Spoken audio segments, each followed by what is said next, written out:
Welcome to Pause for the Truth, where you can sit back, relax, and hear an honest dialogue about health, wealth, legal, and social issues.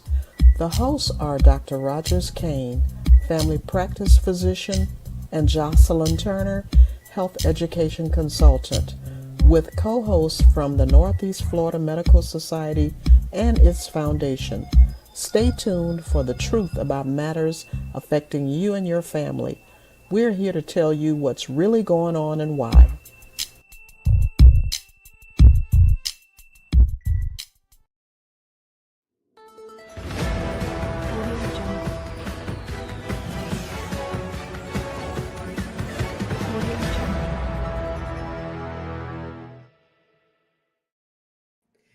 Good evening and welcome to Pause for the Truth. I am your co host, Jocelyn Turner. It's such a good evening here in Northeast Florida.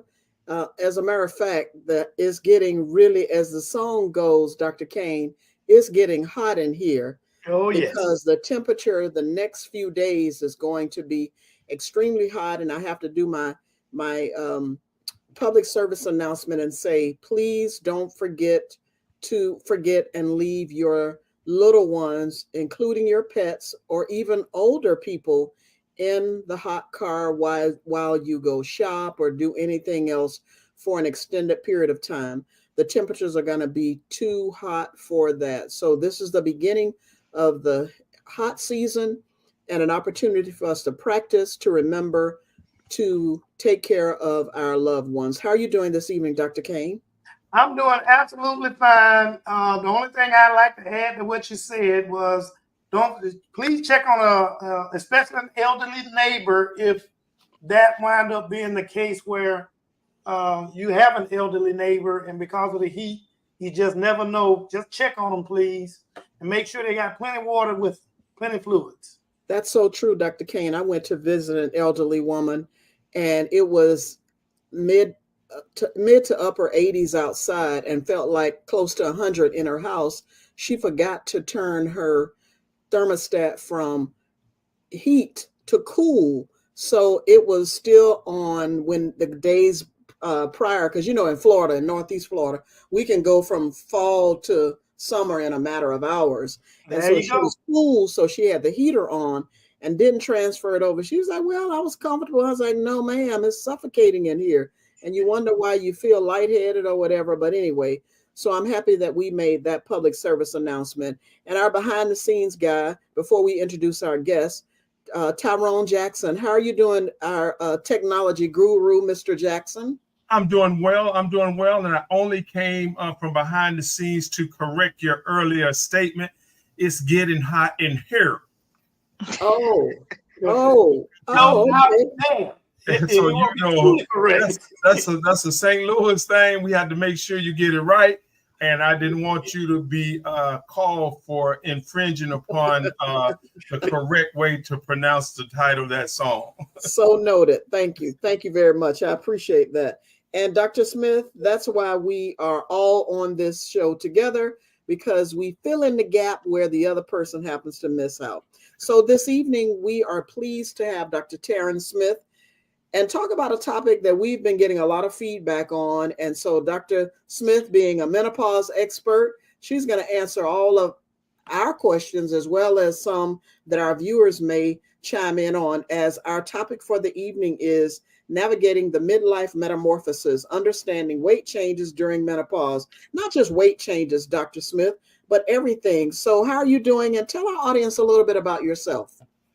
Yeah, so first of all, thank you guys for having me. I really appreciate the opportunity to speak to your audience today. To give you a little bit of information about myself, I did my medical residency here in Jacksonville, Florida at Mayo Clinic.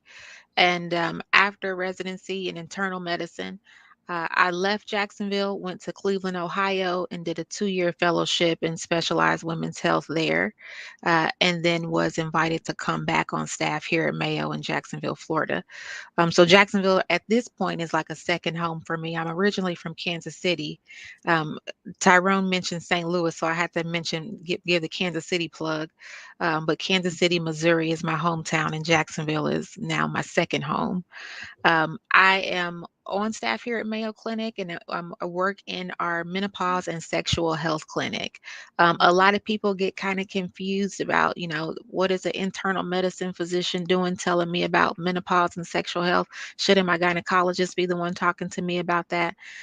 I think, we just spread the love. It's all about just getting the right information to the right person um, um, at the right time. And so I am happy to be here and talking to your audience.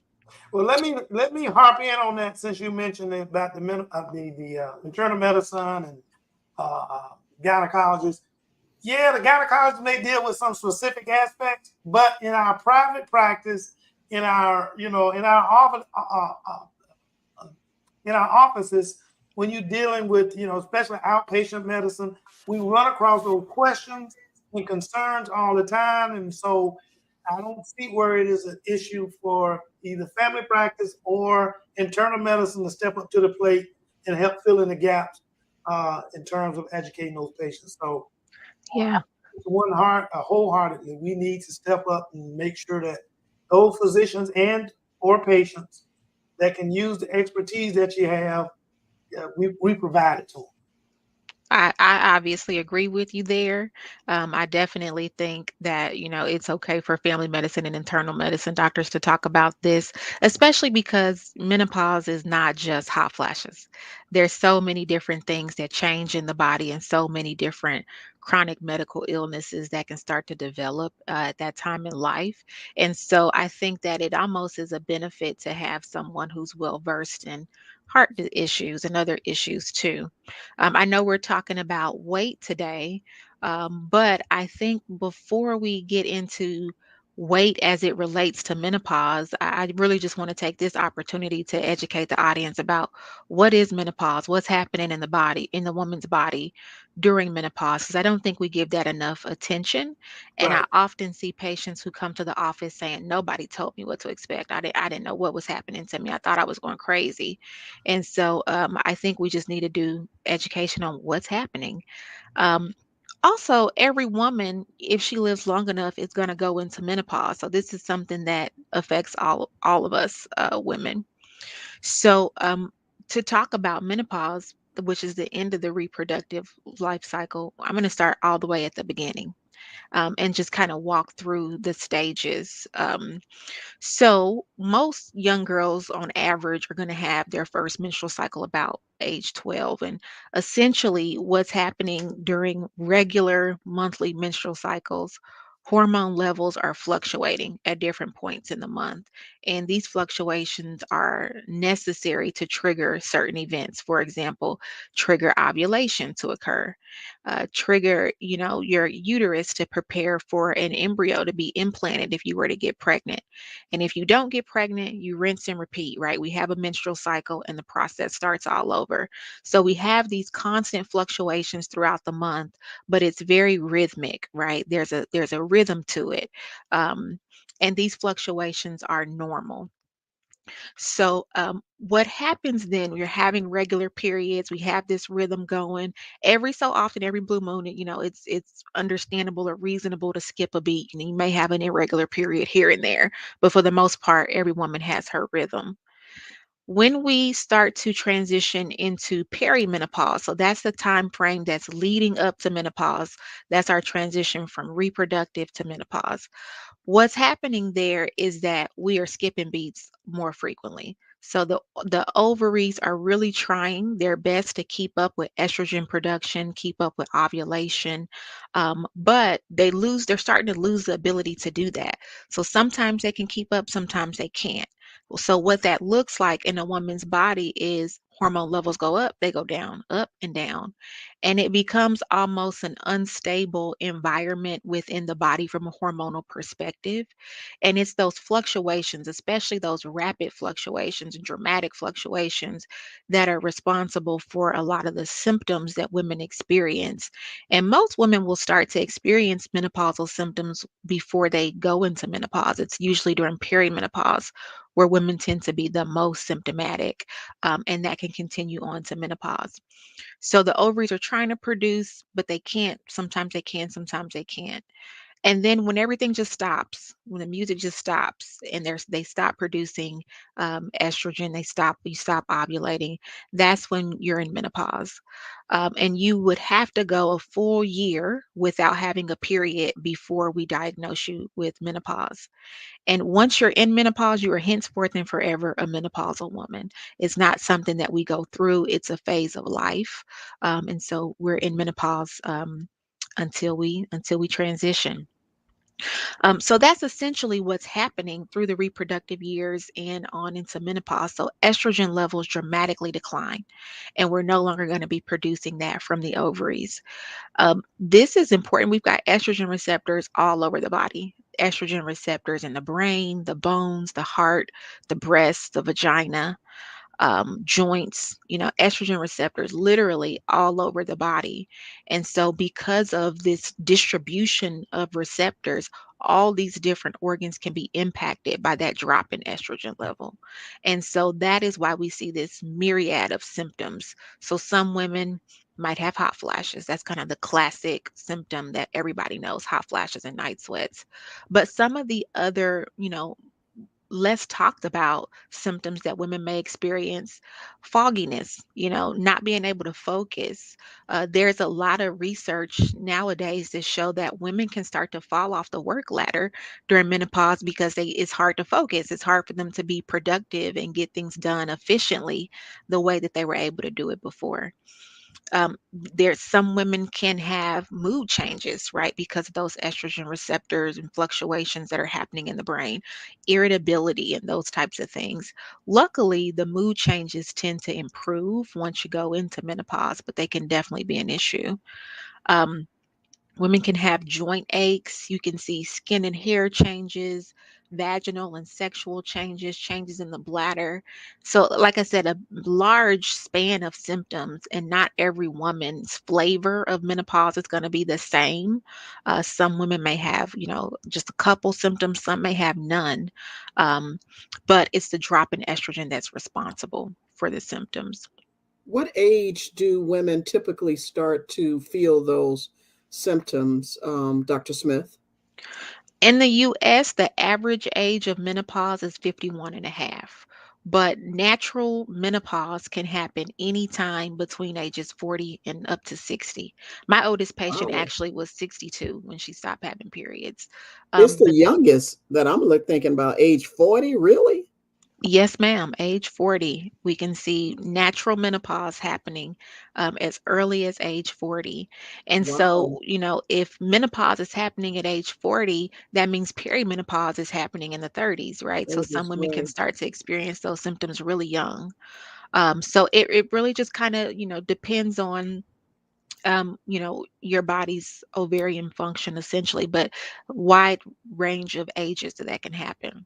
One of my friends told me her mother, Dr. Kane, you're muted, but I'm gonna finish my question. But while you unmuting, one of my friends told me that she started in menopause early, but after she had a conversation with her mother, and come to find out, her mother also started menopause early. Is there a um, is that kind of hereditary? Looking at your mom, when she started menopause, or even any issues that she may have had, is that a conversation moms need to start having with their daughters as the daughters age? It's a really good question, and it's a question that I get quite frequently. So first of all, yes, daughters and moms should be having the conversation about menopause experience, really to kind of, prep the daughter, give her a heads up, let her know what to expect. Like they did for your menstrual cycle. Exactly, Mhm. exactly. We need to be doing the same thing on the back end. But in terms of the timing of menopause, some women may follow in the footsteps of mom or older sisters, but even that can be unreliable. Gotcha. So, not every woman is going to be like her mother. Let me mention what it was I was going to mention, and that is, Ms. Turner, you said you were looking at the younger age, but I don't want the older ones to forget. As long as you're having a cycle, you can become pregnant. So make sure they protect themselves and watch out what's going on. Some of them think that because they get a certain age, they won't they will not become pregnant. But I wanted to make sure people didn't get a misunderstanding or didn't lose that fact. But with that, Dr. Kane or either Dr. Smith, are there any diseases that can affect the onset of menopause? Oh, that's a good question. Um, I want to just comment on you can still get pregnant. I had a 56-year-old pregnant in my Oh, office, Lord. right? So that's a really I, good I, can, point. I can top you one. I had a 60-year-old to get pregnant, and she thought I was a God's gift to a physician when I was doing residency. But when I told her I think she might be pregnant, she thought I was a lunatic. Yeah. And so, today, I guess, it's that kid of Wow. hers got to be about 25, 30, somewhere in there as a result of this lunatic. So, Yeah. That's a common response that I get too. What? I'm not going to get pregnant. I'm 50. I'm however old. Like, well, it can happen. yep, Nothing happens till it happens. yep. Do you find that when a female goes through menopause, she experiences some mental letdown, the reality that, maybe she doesn't have any children yet, and thinking like this is a reality that now I'm really not going to bear any children? Any Um, emotional letdown with menopause? Yes, there certainly can be, especially if reproductive goals have not been met throughout the woman's lifetime. Definitely, there can be some emotional letdown, like you said. But a lot of the evidence shows that women are typically pretty happy to go into menopause because it adds a layer of freedom. We don't have to worry about periods. We don't have to worry about getting pregnant. A lot of those things kind of are no longer an issue for you. So some women are happy about that, but not so much about the symptoms that may come down the line. And let me emphasize, you did say 1 year duration of, give or take 1 year duration before you officially are menopausal. So that I don't want them to think because they have hot flashes 2-3 months later, they think that they're menopause, and next thing you know, junior number 15 or 3 or whatever number it might be shows up. So are there any lifestyle or dietary recommendations that can help alleviate the symptoms of menopause? Well, that's a good question. A lot of the evidence shows that diet within itself doesn't really make a ton of difference. Some women can, find certain dietary things triggering for their symptoms, like spicy Mm. foods or like hot beverages, caffeinated beverages, those kind of things may be triggering. But in terms of relief of symptoms, dietary changes don't tend to really move the needle. And in that same vein, supplements, over the counter therapies, um, again, the research shows that from a statistically significant standpoint, these therapies don't tend to really move the needle. The over the counter therapies are not studied the same way that prescription medications are. And so there can be a lot of variability in what's in it, how much is in it. And so we don't routinely recommend supplements. I know Okay. there are. Oh, I'm sorry. Go ahead. No, I go was ahead. gonna say, I know there are a lot of popular supplements like black cohosh you may have heard of. Those types of Estimate. Estrogen, yeah, that's another one. There's a company Bonafide, right? There's all these different options available. And even though from a research perspective, we don't see a lot of changes in symptoms, I've definitely had some patients who tell me I started estrogen or I started black cohosh and I noticed a difference. Well, I mean, if that's the case, hallelujah, right? A win is a Yep. win. Yep. There may be some placebo effect, but at the end of the day, I don't care as long as quality of life is where you want it to be. Exactly. Back in the day, I remember during my mom's and aunts and grandparents' age, particularly my mom's generation, when they went through menopause, they were given medication to take. Nowadays, you're not given, I don't know of any friends who've gone through menopause that were given any type of medication to help with, and I'm talking about prescribed. Are Hmm. medications And you're talking prescribed? about estrogen. You're also talking about Pretty estrogen much. products. Right. Yeah. Estrogen replacement, if you will. Right. But are there any medications typically prescribed now for women when they've gone through menopause, Dr. Smith? There are a ton of different options available, and I'm glad that you brought that point up. Um, in terms of women getting prescriptions. So there's layers to that, why that has happened over the years. One big factor for that is back in the late 90s, early 2000s, there was this big study called the Women's Health Initiative. And essentially, this study was looking at, if we give women hormone therapy, is it going to help heart health? Is it going to help, breast cancer? Is it going to help all these long-term conditions that we see women developing? So that's the goal of the study. And what they saw in that study was bad things were happening.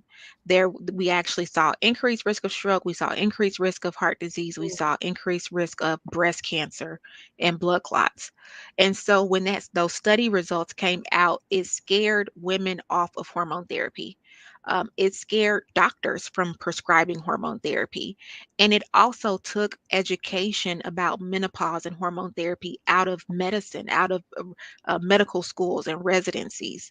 I did not get trained on this until I sought it out and did a women's health fellowship, right? So the education has just been lacking because of that. But now, what we know is that the women in those studies should have never got hormone therapy in the first place. And that's the key. You want to give therapy to the right woman at the right time. And those patients were not the right patients, and it was not the right time.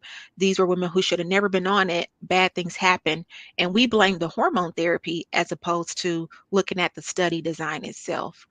So Go ahead. what we now know is that there's a window of opportunity, if you will, for Mhm. starting hormone therapy and other therapies. For the average healthy woman, hormone therapy is typically going to be pretty safe if we start it within 10 years of menopause and before the age of 60. In that woman, we actually see favorable impacts. So we see symptoms being controlled, and we see benefits beyond what you feel, right? So that can actually be benefits on the heart, benefits for cholesterol and stroke risk. We can also see benefits on the bone, cognition, those types of things. So it's about when this therapy is started and starting it for the right woman. Um, but there are several therapies. There are hormonal therapies, there are non-hormonal therapies. With all the different options that we have, it's pretty relatively easy to find an option that's going to fit the individual woman and her lifestyle. If you're just tuning in, we have with us, I will say, she may not call herself that, but Dr. Taryn Smith, a true menopause expert. She is really educating me on some things, and I hope our guests are learning some things as well. If you have a question for Dr. Smith, please indicate that so that we can ask that question or those questions of her while she's on. Dr. Kane, did you have a question for Dr. Yeah, Smith? I had well, Well, well, he already let me make a point before we get off that subject now, and that was the benefits of clinical research. One of the little caveats within what you stated, Dr. Smith, was that after doing this study, blah blah, we found this information out. I happen to be covering that generation of doctors just before you, just before you. I came up in that generation where we were giving out estrogen drugs like it's candy, because Mm-hmm. that's where they were getting their relief from. Not having studies behind it, we were not aware of the harm that we were doing. And then, so now you have to do that switch, as a clinician, whom that's what we did all the time, to we don't need to do that all the time and need to be very careful as to who we prescribe it for. Okay. Now, my generation about to phase out and go in the green Nursing pasture or home. whatever. But still, my whole thing is just knowing, understanding what it did for patients before, but also realizing what it does to patients now, and put them at risk for, like you said, the various cancers that may be at play, and so Mm-hmm. on and so on. yeah, Yeah, no, I would just want to point out that a lot of the risk factors, a lot of those scary things that we hear about with hormone therapy, I really want to emphasize that those risks can be mitigated again by giving the hormone therapy to the right woman at the right time Right. and giving her the right therapy. Um, I see a lot of patients who come to my office who are getting pellets, who are getting injections. Um, it's very popular. I don't know if you see that a lot, Dr. Kane, but I mean, as a menopause specialist, I kind of self-select for this. So it's very popular in Florida, these standalone wellness clinics or Right. anti-aging clinics, Yeah. and Yeah. they're That's doing what I see. Yeah. Okay. yeah, they're doing these therapies that giving these therapies that are not approved and that are not recommended by most medical societies. So you want to make sure that you know, I know as a layperson, it's probably hard to know who's a good doctor and who's not, who's a snake oil salesman, or who's not. But you really want to try to find someone who's well versed in these treatments, so you make sure that you're on the right thing if that's what you want to pursue. Talk to your gynecologist. Talk to your primary care physician. Well, I And just want to they know, can help how do you you know if identify some of those snake oil salesmen. yeah, But I just want to know, how do you know if you need hormone replacement therapy? Like, it was never offered to me. Does that Hmm. mean, should I have inquired, or should what, you raise your hand because you were my doctor at the time, Dr. Kane? yes, I'll take full responsibility for it. I'm just saying, how would I know if I need it? Tyrone, Dr. Smith, I don't know if you want to answer that question. I'm well beyond that age now, but Yeah. Well, the short answer is you would know. You would definitely know if you needed it. So we start the therapy when you have bothersome symptoms. So hot flashes, night sweats. I have women who have 20 hot flashes a day, right? You know that those hot flashes are keeping you from sleeping and, Mhm. disruptive to your quality of life and your work. And so if you have symptoms that are bothersome, then therapy may be beneficial for you, whether that's hormone therapy or something else. Um, but if you're having, hot flashes or trouble sleeping, but it's, not that big of a deal, doesn't really impact you, it's every so often. I might wake up, but I go right back to sleep and then I wake up feeling refreshed. Then, it may not be worth it to start medication for that. I remember, I promised Tyrone I'm gonna let you get a word in, but I remember, Dr. Smith, it was hilarious when I was going through menopause and the hot flashes. I can be standing up talking to you, and all of a sudden I just break out in a just sweat pouring down. And my former colleagues used to say, "Are you okay? Are you okay?" I was like, "Yeah, just give me a minute," and then all of a sudden Hmm. it'll stop. Right? My symptoms were very short lived. I do have some more questions, but I'm going to let Tyrone ask his question right now. And then we're going to take a break, Dr. Smith, after Tyrone asks his question of you, and do something special, show something special for our audience tonight. But you don't go anywhere, Dr. Smith. Well, Okay. thank you very much. And that's we do our research. And one of the things that I found so interesting as I was listening to you and you explain menopause, you're talking about the scientific and medical chemical things that have happened. So the question that came to my mind was, why is there such a big difference between menopause for African American women and other women? That's a really good question. And there's layers to that too, right? We can't fully explain it, but what we do know is that Black women tend to have a more significant burden of symptoms. So they tend to have worse hot flashes, worse night sweats. They tend to go into menopause at a younger age, tend to have a longer span of symptoms in terms of how long the symptoms last. On average, they may last about 5 to 7 years, but for African American women, it can last 10 years and beyond. And so we know that we see that. Um, we know that there are some social determinants that impact that, right? Access to care, women, not necessarily asking or reporting symptoms, doctors not asking the questions of the patients. And so a lot of women think that they just, this is it, I had to deal with it, and they suffer in silence. So that's a part of it. But beyond those social determinants and beyond access to care, we know that when we do studies that account for those things, we still see a big difference. We still see African American women having more symptoms than white women. And we can't fully explain that. We just haven't gotten to the point where we've answered that. But there's probably many layers to it. I have to say this before you go to your history making moment, before we cut it out, because I got to respond to that as well.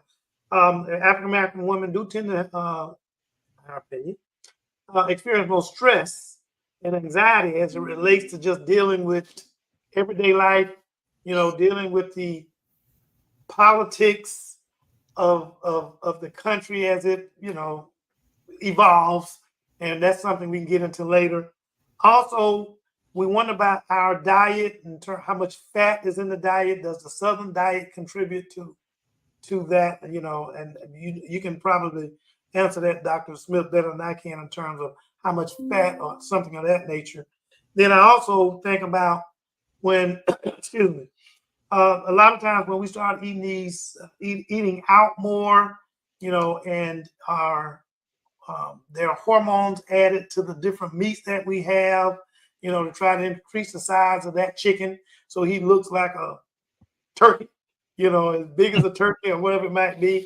And is that playing a role for either prolonging menopause or instituting it early or making it more severe, or the reintroduction of menopausal symptoms when they get, 70 or whatever? Because I've had plenty of patients that come along and say, I thought I was through with this. Now I got these hot flashes all back. And that was going to be one of the questions we got into at some point after, I guess we can get into it after the break, but that is one of those things that I see a lot of, and maybe you can help me navigate those waters in terms of why. I have my own proposed theories, but that's just mine.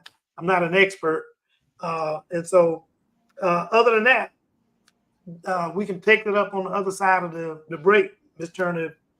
Before Tyrone cues the video, I wanted to also mention at the beginning of every episode, you'll notice that in the intro, we talk about the Northeast Florida Medical Society, which Dr. Kane is a member. And the Northeast Florida Medical Society, oh God, it scared me. Dr. Kane can speak about it more eloquently than I can, but they are the local medical association of Black physicians. And so we are honoring them tonight by showing a video and really want to support their efforts as they have been for years now awarding scholarships to local students. So Tyrone, cue the video. Kick off Dr. Smith, our week of giving. I'm Dr. Kelly Tice, and I'm the president of the Northeast Florida Medical Society. The Northeast Florida Medical Society is an organization of minority medical professionals who are committed to improving the quality of medical care in the North Florida and South Georgia region. Our organization provides a common forum for our member medical professionals to promote excellence in the practice of medicine in our area. Kick off our week of giving. Remember to click the link and kick off our week of giving. We have a goal of $25,000 that we want to raise for scholars in the Duval and Clay County areas, for students who are interested in health, studying in the health field. Remember to click the link and donate today.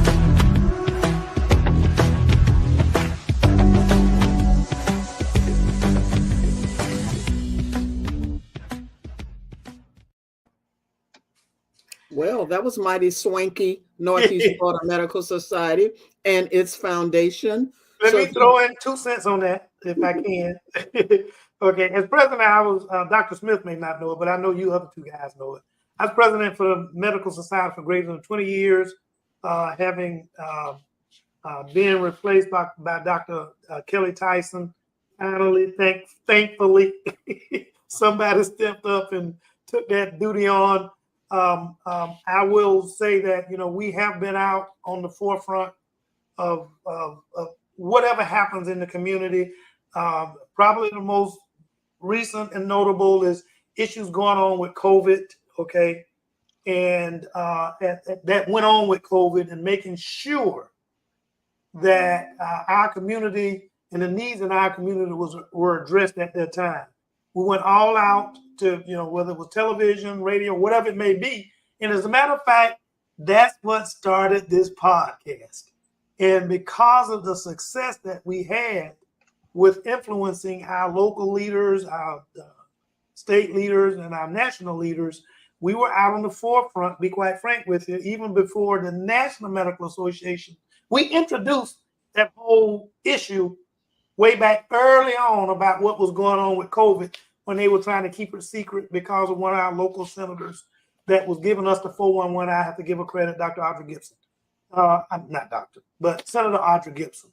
But we introduced that, and I just want people to know that while you may not hear a lot about us, we're out there fighting that fight every day, trying to make sure that our community is done justly.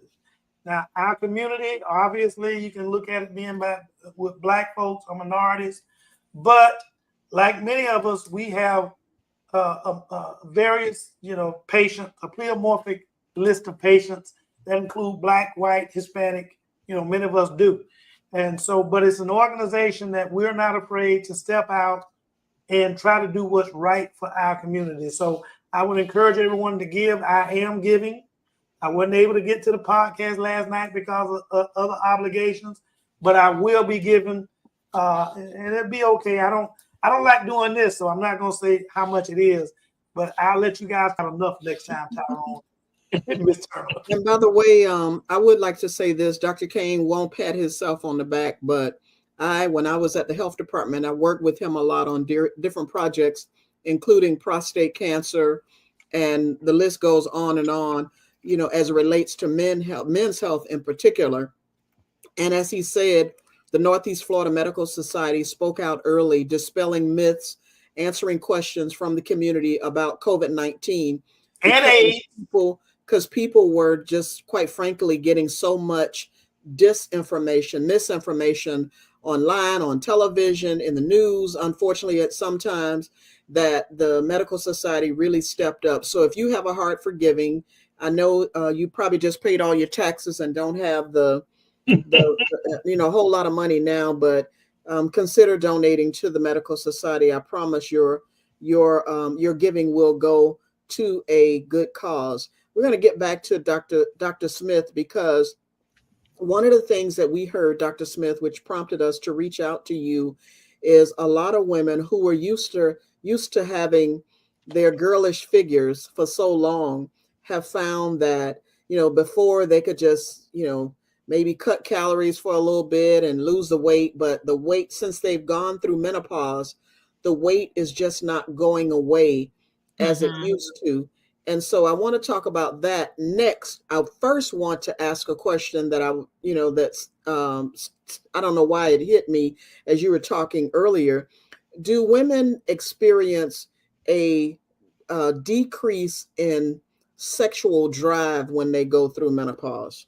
But before you answer that, Dr. Smith, the one question I want to go back to just before the break, and that was the reoccurrence of menopausal symptoms after they appear to have left for several years. Is there anything that you can comment on about that? Yeah, I've definitely seen that quite a bit too. And the bottom line is we can't necessarily explain why that happens. Some women, the symptoms just come and go, come and go. Anything really can go. We just have to watch, wait, let time tell us what a woman needs. But if you have a woman who has started to have symptoms and now she's at the point where hormone therapy isn't a good option for her, be it because of her health or her age at the time, again, there are still several non-hormonal therapies that we can offer. So the general message that I have for women is that don't ever feel like you have to suffer in silence or just deal with it. There are several options. And like I said, we're typically able to find one that fits a woman's needs. I have to make sure I clarify, just add to this, and then I'll go back and answer Ms. Turner's question. And that is, now the patients I'm talking about are not talking about, 2, 3 years, 4 years after the menopausal symptoms appear to have stopped, lapsed, whatever you want to call it.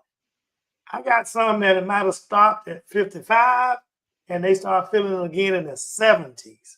So that's so far in terms of So far removed from right, so menopause far transition. removed, and then Yeah. the first thing they ask is, "I thought I was done with this. What happened? Hmm. Why am I going through this?" And so that's why I was trying to see if you had any additional knowledge on that.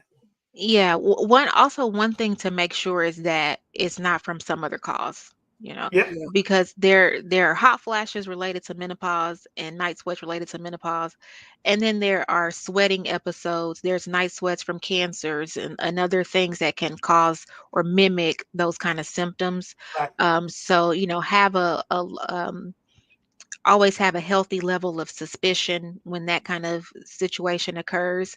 But I mean, if there's no other explanation for it, and especially if the symptoms mimic exactly what she was experiencing during the menopause transition, then it's probably related to menopause. The clarification of that does fall back on that primary care physician in terms of Mm-hmm. making sure it's not from medication. I mean, I'm glad you said that. Making sure the medications are not the cause of it. You can get low blood pressure and start low blood sugar and start feeling some sweats. And so you need to make sure that Exactly. stuff of that nature, look at your thyroid. No, you know what the deal is in terms of what to look at. But I just wanted to make sure our physicians that are watching also keep that in mind, especially primary care physicians, that keep that in mind that there may be other cause to it. I'm sorry. Attorney, your question, go back to it again. Just wondering if there are, and I do want to make sure we get into the weight gain part, but I wanted to ask before we transition to that, do women experience any change or reduction in sexual desire as they go through menopause? And is there anything that they can do to improve that, or is it, down here from now? Yeah, there are several things that we could do. It depends on what the underlying drivers are. But to answer your question, um, a lot of women will experience changes in sexual function throughout the lifespan. Some of that may be related to hormonal changes, but we have to recognize there are a million other things that can impact sexual function, right? So a lot of times hormones are the easy scapegoat, and we just say, oh, it's my hormones, without acknowledging, are there relationship issues? Are there mood issues? Are you fatigued? Are there medications impacting sexual function? Because a lot of things, like I mentioned, there can be other things contributing to it. But from a hormonal perspective, yes, those declines in hormone levels can certainly influence sexual function. The biological purpose of having sex is to reproduce. So when you're no longer in your reproductive years, that innate drive to have sex can decline. It does not mean that you can't have a satisfying sex life. And for my patients, if that's their goals, I'm going to do everything I can to help them get to that. There are several medications, for vaginal dryness or to boost desire, et cetera, et cetera. But again, we want to make sure that we're not just focusing on hormones, we're addressing the whole picture. Our clinicians may want to go and at some point, we can again bring it back. I tell you, this show was an hour will not be enough, but we can bring you back in terms of addressing those treatment options and so on and so on. Especially as it relates to the clinicians that listen. I will Mhm. before you transition, Ms. Turner. I want to ask this for sure, and that is bone health postmenopausal. Mhm. Yeah, so after menopause, especially the 2 years following menopause onset, we see rapid bone loss. And we can continue to see bone loss through at least 7 years after menopause transition. And then it kind of starts to level off. Um, Guidelines, as physicians, we always want to follow the guidelines, right? But we have to recognize that they are suggestions, and we have to use our own clinical judgment. Guidelines recommend that we start screening for osteoporosis much later in life, right? 65 and beyond, depending on male or female. But we have to again use our clinical acumen and decide if a woman needs to get a bone density study, or if we need to start thinking about her bones earlier rather than later. So, menopause itself is a risk factor for bone loss. If you have other risk factors for bone loss, whether it's family history, medications that can impact bone, medical conditions, low vitamin D levels, celiac disease, all kinds of things, untreated thyroid issues. Those are risk factors that can impact the bone. So if you have a patient who's menopausal and she's got any other risk factor, you need to get a bone density study, especially if she's 2 years past menopause transition. I can't let it pass without mentioning men, not being a chauvinist, but I can't let it pass, and that is men get osteoporosis as well. You mentioned, Dr. Smith, men or women in terms of, bone Next loss month is occurs. Men's Health Month, Dr. Kane. We'll talk about them. No, I'm not asking her to talk about it. I just want to make sure people don't, that people are aware that men run into these issues as well if they live long enough. So, yeah. that's I part of the I problem. wanted to make sure that we really give some time to the weight gain. So, Dr. Smith, how does hormonal changes during menopause affect metabolism and weight management? So, like I mentioned, there are estrogen receptors all over the body. When we think about a typical woman's body type compared to a man, we're going to see more tissue in the breast, maybe less around the waist, more around the hips and the buttocks, again, compared to a man. And a lot of that is due to estrogen, high levels of estrogen during the reproductive years. So, when we start to lose that estrogen, the signaling for our fat distribution changes. So instead of going to those typical places that we start to see more fat accumulation around the midsection, that gut, that belly that we never had before. We start to see that developing. Um, Also, we can see declines in lean muscle mass, declines in muscle mass, and that being replaced with fat too, as a result of low estrogen levels and menopause. Um, that's very important because that visceral fat essentially is the visceral fat or abdominal fat encases organs. And when you have that fat that's just cushioning and encasing those organs, it can lead to a number of different chronic diseases. So we can see fatty liver because of that. We can see increased risk of heart disease, diabetes, metabolic syndromes, blood pressure. A number of different chronic diseases can happen just from that abdominal belly fat. Regardless of menopause, we know that midlife women, so that's typically between ages 40 and maybe 60 or so, just like menopause, when menopause occurs, we know that women at midlife are going to gain weight.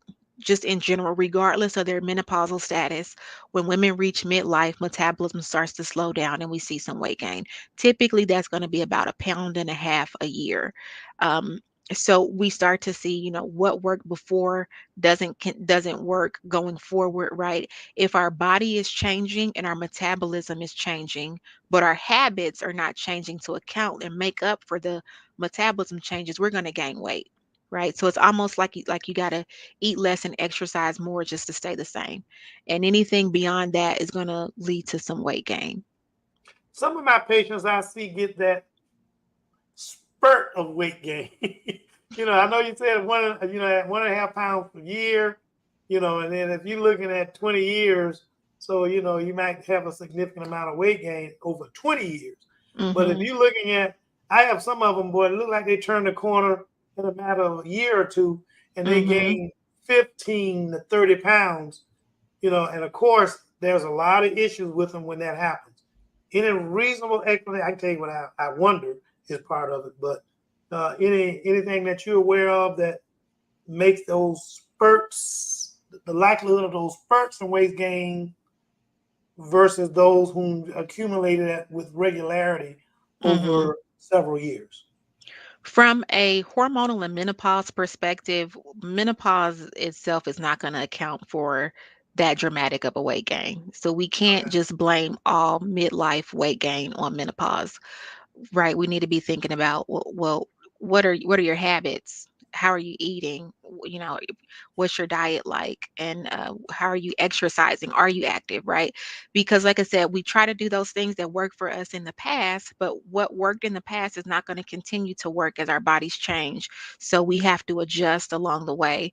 And if we don't, the pounds start to pack on. I may be reaching too far, but I ask about hyperinsulinemia because of that visceral fat in the association of elevated insulin levels and, insulin being an anabolic hormone, yada, yada, yada, that kind of stuff. Can you elaborate on that any for us clinicians? Sure. So, from a diabetes perspective, right? Because that's the big thing that we're talking about. We want to prevent diabetes when we're talking about insulin and those kind of things. We know that estrogen can improve insulin resistance. So when you go into menopause, the risk for diabetes goes up just from that withdrawal of estrogen. And we can actually see dramatic declines. Even in that Women's Health Initiative study that I talked about earlier, there was a dramatic decline in the risk for diabetes in women who were getting estrogen therapy by itself without other hormones. And so menopause and hormones can account for some changes in insulin resistance. So, Does that answer your question? Dr. Kane? Did we lose him? Uh-oh. Well, I'll ask my question and we'll just wait for him to come back while he's frozen. How can women differentiate between normal age-related weight changes and those associated specifically? Oh, no, that's not what I wanted to ask you. Are there any particular challenges or considerations for women who are experiencing menopause-related weight gain alongside other health conditions? You said, are there any challenges? Any particular challenges or considerations for women who are experiencing menopause-related weight gain alongside other health conditions? Okay. So with weight gain tends to come other chronic diseases. Mm, As you gain weight, your risk for pretty much any chronic mhm. disease under the sun starts to increase. Like I said, heart disease, blood pressure, diabetes issues, even certain cancers, the risk for certain cancers can increase because of weight gain. Breast cancer, for example, endometrial cancer, ovarian cancer, risk can go up. And so those are the things that, as a physician, those are the things that I'm looking at. My patient is concerned about her weight, and so am I. But I'm also concerned about how is this impacting her health and what are the long-term consequences she may experience. So we need to make sure that we're evaluating for any weight-related complications or health complications that women can experience. I find it's Women's Health Month, and oftentimes when Women's Health Month comes around, a lot of conversations or community events that are happening are related to women of childbearing age. But how many conversations are you really hearing about those chronic conditions that you just named to remind women of the importance of keeping their weight down? Is not just for diabetes, high blood pressure. People typically think of that, but the cancers that are associated with being overweight, Dr. Smith, not a whole lot of conversation. I mean, you are probably having that conversation with patients, but do primary care physicians and other doctors really have that in conversation with their patients and say, you gain a little weight, just know that there are cancers associated, not just high blood pressure, diabetes, and heart disease? hmm I can't speak for the individual primary care doctor or gynecologist, but in pop culture, generally, there are not a lot of discussions. There's certainly not Mhm. enough discussion about menopause weight gain and how it can impact a woman's health throughout her lifespan. There definitely are not enough conversations being had. We are trying to change that. We are trying to become more visible and more vocal on a number of different platforms to get the message out there to patients and to physicians about the unique challenges that women face at this time point. Um, I think we're starting to, cover some ground. I do have some patients who are coming in and saying, "I saw this article or I heard this about, Mhm. weight and menopause." So that's happening more and more often. So I think we're starting to get there, but we just scratched the surface. Yeah, I and apologize. Dr. Kane, oh, I was so happy to be able to fill in the gap when you weren't here. No, I'm teasing. Go ahead, Dr. Kane. My apologies. That we had a cut cable the other day, and there was a temporary repair to it. And of course, the Comcast people, Infinity people showed up just now, unannounced, to fix the cable. Of course. So it cut us right out, cut me right out. But that gave you plenty of time to get me on all my inquisitions, Miss Turner. Did you have we're nearing the end of the show, Dr. Kane. Did you have another question of Dr. Smith? Because Tyrone has a video he wants to show. I wanted to get any other question that you have in for her before we wrap up the show. I got plenty of questions, but not enough time. As I told Dr. Smith when she was mentioning about the length of the show, and I told her it won't be long enough especially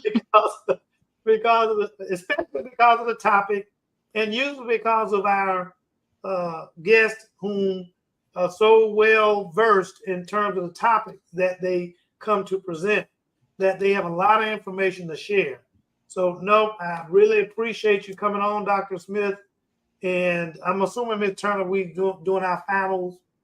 Not yet. Tyrone wants to show a video first. So just a second, and then we'll come back. Okay. Have you ever wondered if the journey through menopause is universally the same for all women? Well, it turns out it isn't. It's a topic that's been under-discussed and misunderstood, yet it's a natural life phase that every woman goes through. And today, we're going to delve into the intriguing findings of the Study of Women's Health Across the Nation, or SWAN, a comprehensive research study that has been ongoing for over 25 years. The SWAN study, with its longitudinal, multiracial and ethnic cohort of midlife women, has revealed some startling disparities, particularly between Black and white women. According to the study, Black women reach menopause almost 9 months earlier than white women. They also experience more intense symptoms like hot flashes, depression, and sleep disturbances. Yet they are less likely to receive hormone therapy or proper medical and mental health services. These findings are not just numbers on a page, they are a reflection of the enduring influence of structural racism.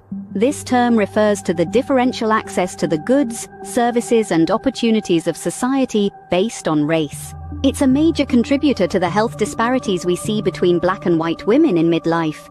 Now, let's delve a bit deeper. At the start of the SWAN study in 1996, about 3,300 women aged 42 to 52 were enrolled. They were followed through menopause and into early old age. The study is still ongoing, and it has already produced more than 500 different studies.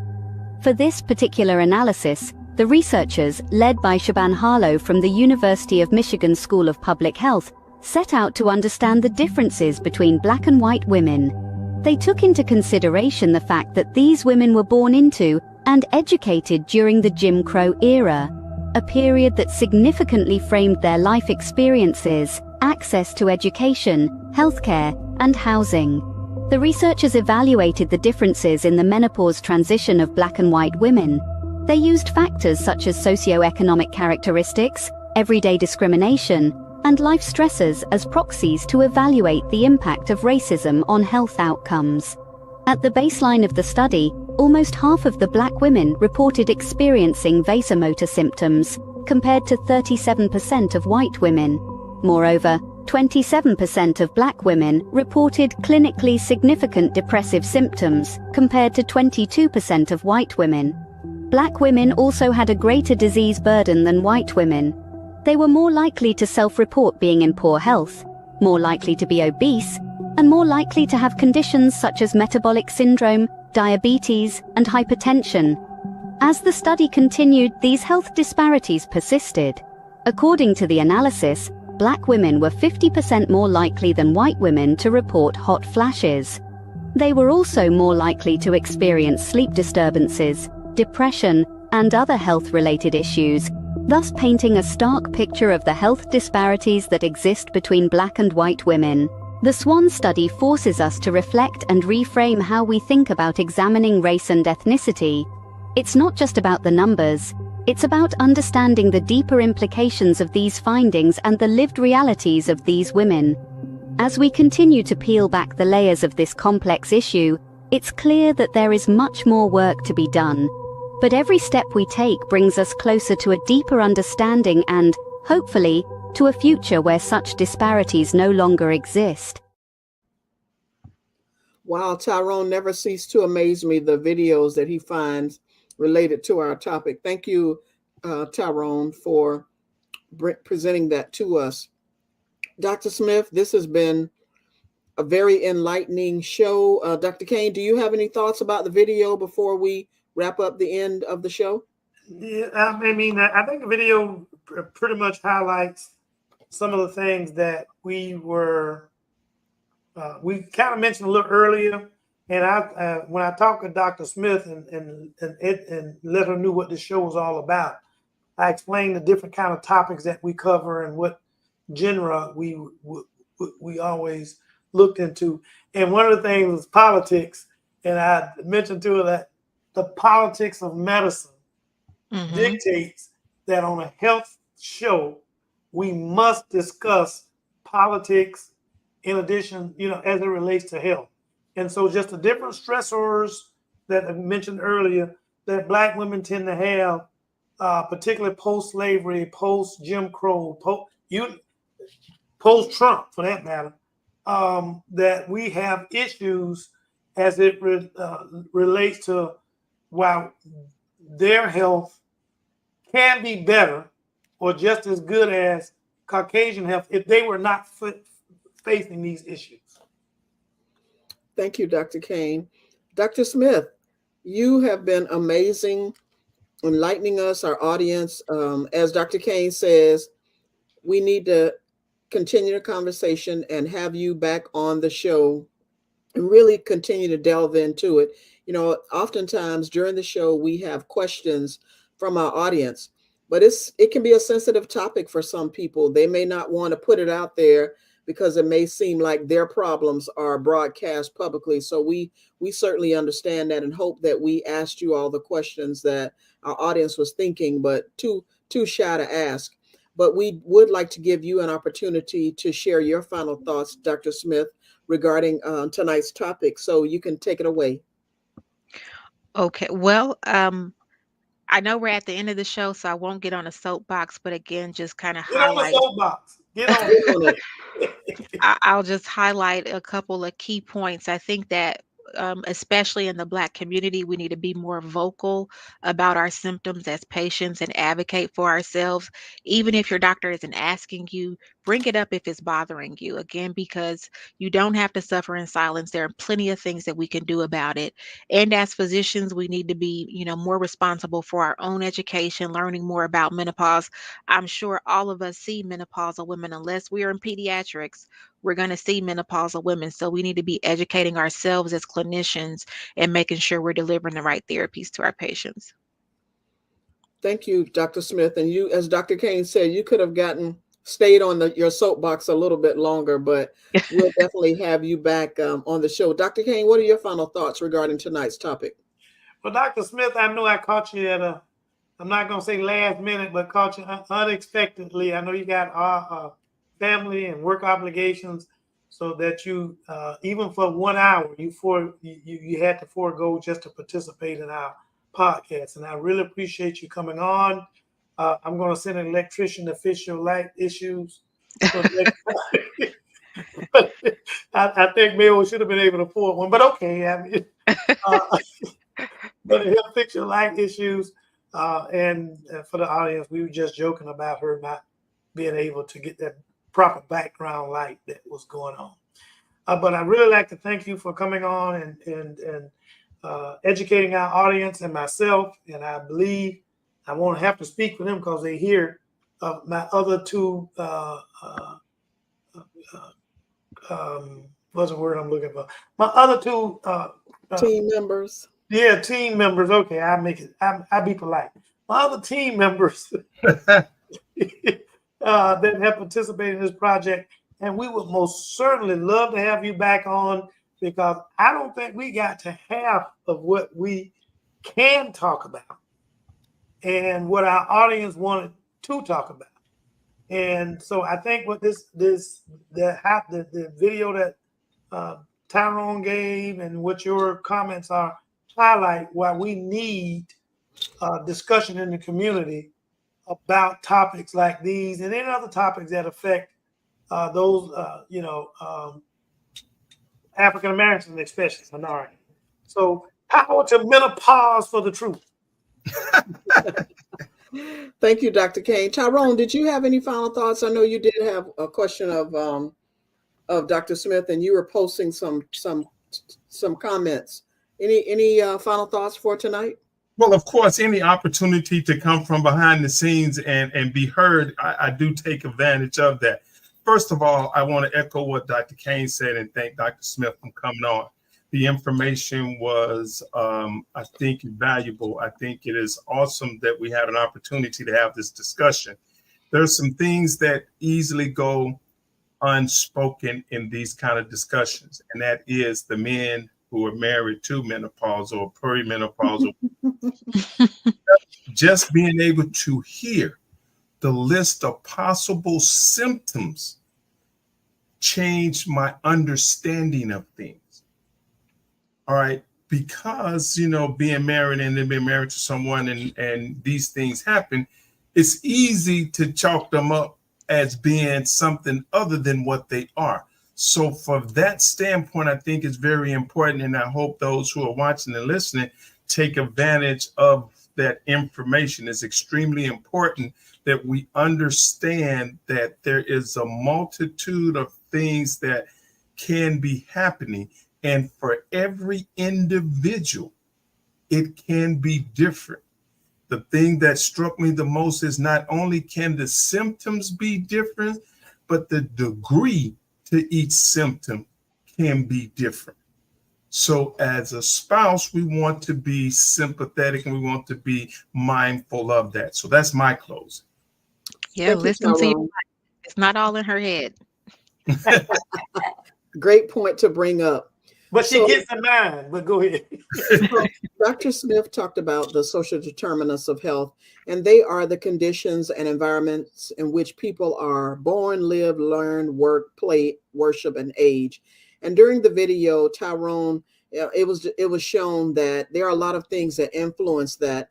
And there are those forces and systems, including economic policies and systems, development agendas, social norms, social policies, racism, climate change, and political systems.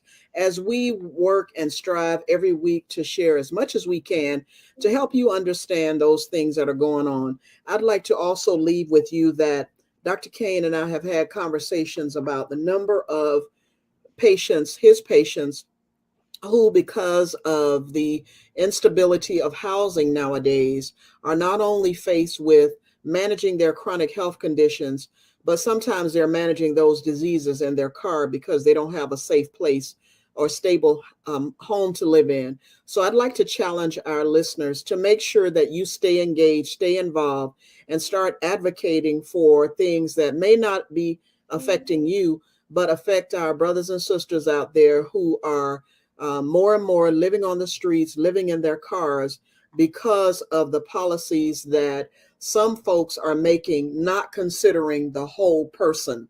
Because just imagine being a person with diabetes, having to check your blood sugar, give yourself insulin, and you're living in your car, right? Mm-hmm. Just imagine someone who's having hot flashes, who's sleeping in their car, but keep the windows up because they're afraid to leave them down because of not being safe wherever they park their cars at night. Let's start getting involved and start advocating. As Dr. Kane says over and over again, the politics of medicine are ugly nowadays. And so it's not just a matter of people being irresponsible and just it's happening to those persons. Thank you for tuning in to Pause for the Truth. Don't forget to subscribe to our YouTube channel and tune in next week. Good evening. We appreciate you spending time with us on Pause for the Truth. Ms. Jocelyn Turner and Dr. Rogers Kane are grateful for your support. Don't forget to like us on Facebook, catch us live on Twitch, and most importantly, subscribe on YouTube. A big shout out to Tyrone Jackson at Call Tyrone IT Services for keeping us connected. Join us every Tuesday at 6:30 p.m. Eastern Standard Time for more enlightening discussions. Thanks, and see you next